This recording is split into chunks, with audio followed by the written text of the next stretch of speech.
여러분 안녕하십니까, 진성호입니다. 오늘 윤석열 검찰총장에 대한 징계위원회 아주 뜨거운 하루였습니다. 그런데 오늘 이상한 모습들이 곳곳에서 목격되었습니다. 일단 윤 총장 측의 정인으로 보이는 사람들은 모두 출석했습니다. 반면 추미애 측의 정인으로 평가받을 수 있는 이성윤 서울중앙지검장, 정진웅 광주지검 차장검사는 출석하지 않았습니다. 도망갔습니다. 심재철 법무부 검찰국장은 출석은 하지 않고 의견서를 제출했습니다. 전부 다 반칙입니다. 뿐만 아니라 7명의 징계위원이 있는데 오늘은 4명의 징계위원만으로 징계위원회가 구성됐습니다. 이 4명의 징계위원 문제가 앞으로 큰 논란이 될 것으로 보입니다. 이른바 반쪽 징계위 논란입니다. 이 반쪽 징계위가 과연 효력을 발생할 수 있는가? 자, 지금 법무부 측은 7명의 징계위원 중 과반인 4명이 참석했기 때문에 법적으로 문제가 없다. 이 4명이 또 3명이 찬성하면 윤석열의 징계 결과는 그대로 효력을 발생한다고 주장하고 있습니다. 그러나 이 문제는 두고두고 논란이 될 것 같습니다. 무엇보다 추미애 장관은 징계 청구권자였기 때문에 처음부터 징계위원으로서 심의에 참여할 수가 없었습니다. 그렇다면 대안을 마련해서 예비위원을 올렸어야 하는데 올리지 않았습니다. 그래서 6명으로 시작했는데 그 중간에 한 명의 변호사는 참석하지 않았습니다. 부담을 느낀 모양입니다. 말도 안 되는 징계를 한다고 하니까 내 이름 석자를 역사에 남기기 어렵다는 그런 생각을 했을지도 모르겠습니다. 그래서 또 한 명이 빠져나갔습니다. 5명이 남았습니다. 그런데 돌연 심재철 법무부 검찰국장이 스스로 회피를 선언하고 빠져나갔습니다. 자신도 얼마나 창피한지를 아는 거지요. 이해 당사자일 수 있는 심재철 국장, 이 판사 사찰 문건을 제보한 것으로 알려지고 있는 사람이 판사 역할을 하겠다고? 이게 말이 됩니까? 자, 그래서 4명이 했는데 그 중에 또 징계위원장 직무대행을 맡은 정한중 서울외대 한국외대 교수도 문제가 생겼습니다. 추미애 장관이 징계를 요청한 뒤에 한 민간 징계위원, 그러니까 뭐 등망을 갖춘 사람이라는 이 서울 한 사립대 역사학과 교수가 사퇴를 해버렸습니다. 그래서 그 자리에 집어넣어서 징계위원장 직무대행을 시킨 것인데 이것 또한 위법 논란에 휩싸여 있습니다. 그 전에 위촉되었으면 모를까, 징계 요청을 한 절차가 진행되는데 징계위원 자체를 바꾼 것은 불법이라는 겁니다.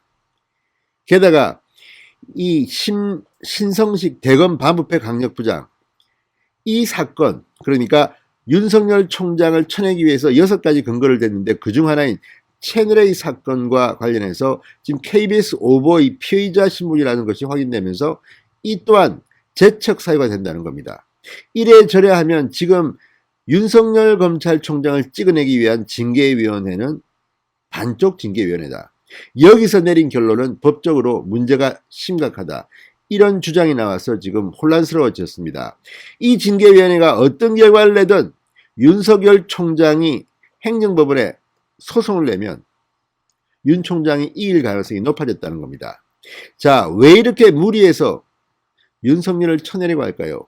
윤석열 변호사 측은 이렇게 무리하게 징계위원회를 구성하는 데 대해서 지금이 왕조시드냐 이렇게 반문합니다. 자, 어쨌든 이런 것들은 절차의 정당성을 상실하는 것으로 볼 수 있습니다. 4명의 반쪽 징계위, 무엇이 문제일까요? 진성호의 융단 폭격 시작합니다. 추미애 법무부 장관을 융단 폭격합니다.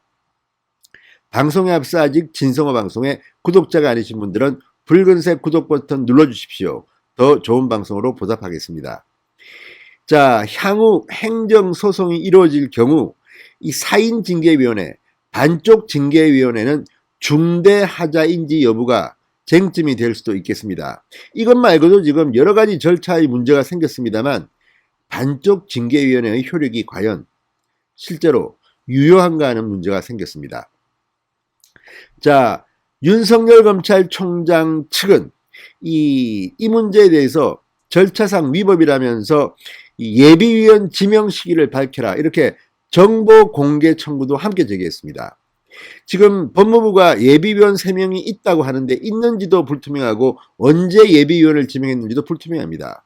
이 예비위원은 법무부 장관이 검사 중에서 지명할 수가 있습니다. 그런데 검사장급 이상 검사들이 주로 예비위원으로 선정됐습니다.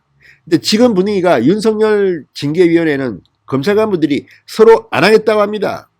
심지어 심재철 법무부 검찰국장까지 회피하고 나갈 정도니까 말 다 했습니다. 자, 이런 가운데 과연 임은정 부장검사 정도 말고는 누가 예비위원회에 들어오려고 했겠는가?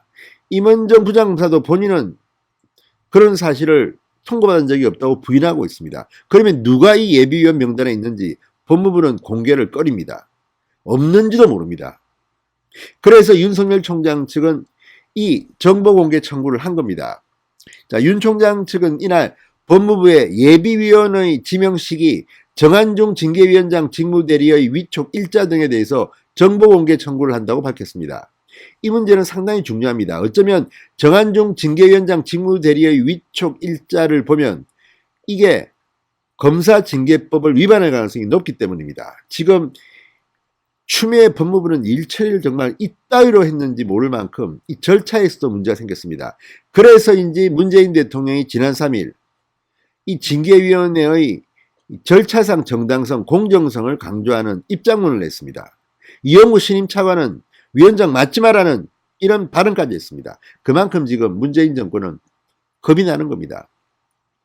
일단 지난 1일 윤석열 검찰총장이 추미애 장관의 이 직무정지 지시에 대해서 명령에 대해서 가처분 소송을 냈을 때 서울행정법원은 윤석열 총장 손을 들어줬습니다. 같은 논리로 이 징계위원회가 어떤 결과를 놓든 그러니까 해임을 시키든 정직 3개월을 하든 윤 총장이 불복해서 행정소송을 제기하고 가처분 소송을 제기하면 윤 총장은 컴백할 가능성이 높습니다. 이미 이 반쪽짜리 징계위는 언론에서 논란이 되고 있기 때문입니다. 그리고 윤 총장이 제시한 이 정보공개 청구 여기에 따라서 어떤 일이 벌어질지 모릅니다. 특히 7명 중 추미애 법무부 장관과 심재철 법무부 검찰국장의 자리는 예비위원으로 보충했어야 한다고 윤석열 총장 측은 보고 있습니다. 윤 총장 측은 법무부의 추 장관과 신 국장 자리를 채우지 않은 것과 관련해서 예비위원이 준비되어 있지 않은 것은 아닌지 의심하고 있습니다. 저도 의심합니다. 없을지도 모릅니다. 공개를 못하는 이유가 예비위원을 찾지 못해서 이렇게 된 것은 아닌가. 자, 윤 총장 측은 위원 7명 구성이 완료되지 않고 징계위가 진행됐다면 위법이라고 주장합니다. 사실 이걸 법원이 받아들일 가능성이 높습니다.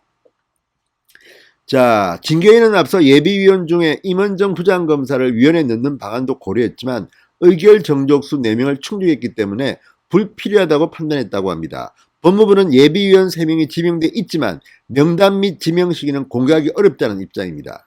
왜 그럴까요? 사실이 아닐 수도 있다는 말입니다.